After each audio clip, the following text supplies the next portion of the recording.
लोकतंत्र की आवाज़ में मैं देश के विभिन्न हिस्सों में विभिन्न संगठनों द्वारा जो आंदोलन किए जा रहे हैं उसकी ओर आप लोगों का ध्यान आकर्षित करना चाह रहा हूँ।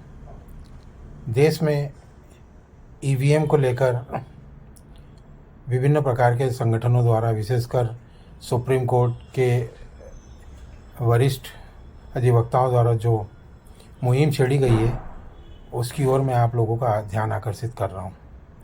हाल ही में 3 प्रदेशों में, विशेषकर 5 प्रदेशों में जो चुनाव हुए थे, उनमें 3 प्रदेशों में जो ईवीएम के द्वारा धांधली हुई है तथाकथित, जिसके बारे में मैं स्पष्ट तौर पर तो नहीं कह सकता, लेकिन जो सूचनाएं आ रही हैं उसको लेकर ये लग रहा है कि वहाँ पे कुछ आंकड़ों में धांधली हुई है।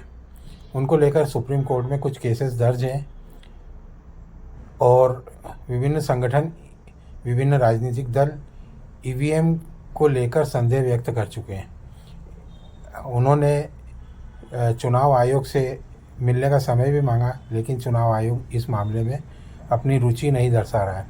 ऐसी स्थिति में ईवीएम को लेकर जो आंदोलन हो रहा है और उसमें किसानों के द्वारा, युवाओं के द्वारा और विशेषकर अधिवक्ताओं के द्वारा जो तेज़ी पकड़ी है, उसने देश के नागरिकों को ये सोचने के लिए मजबूर कर दिया है कि क्या आगामी लोकसभा का चुनाव बैलेट पेपर से किया जाना संभव है।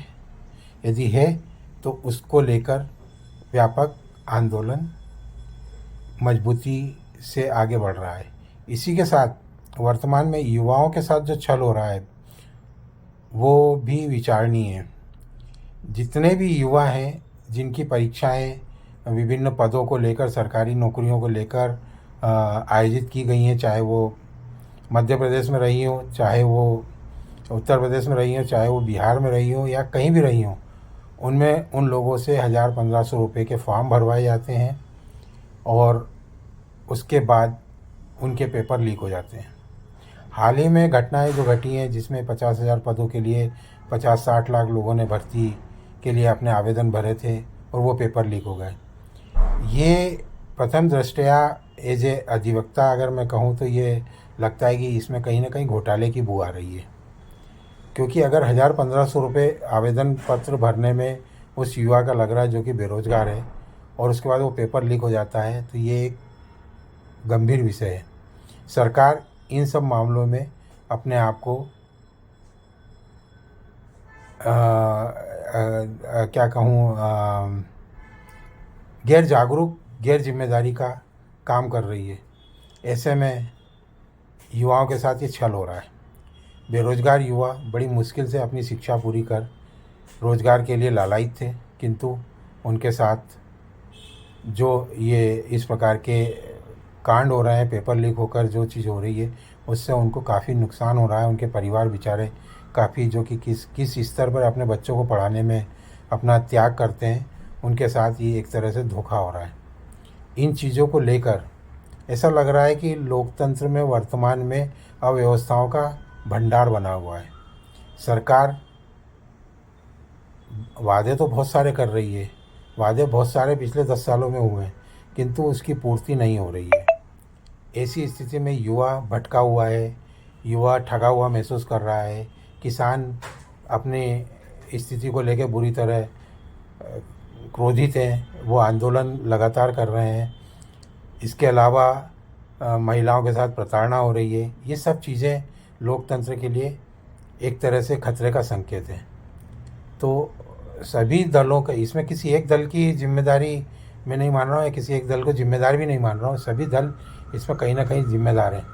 तो हमें आगामी चुनाव में राजनीतिक विचारधाराओं को जो सशक्त करे, जो लोकतंत्र को मजबूत करने की इच्छा रखे, युवाओं के साथ जो उनके रोज़गार के लिए कोई उचित व्यवस्था करे, ऐसी सरकार को चुनने का हर नागरिक का कर्तव्य है और वो वही करे।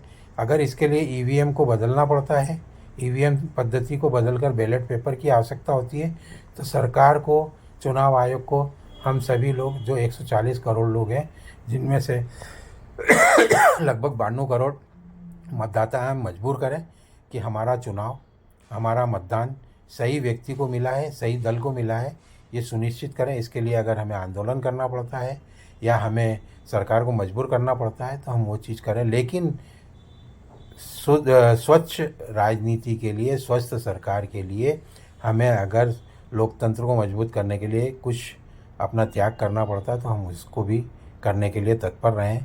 तभी हम अपने लोकतंत्र को बचा पाएंगे, लोकतंत्र की आवाज़ को बुलंद कर पाएंगे।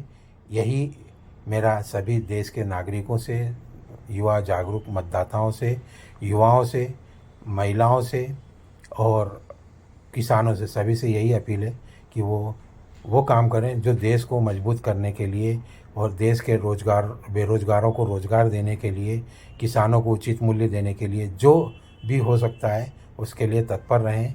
जय हिंद, जय भारत।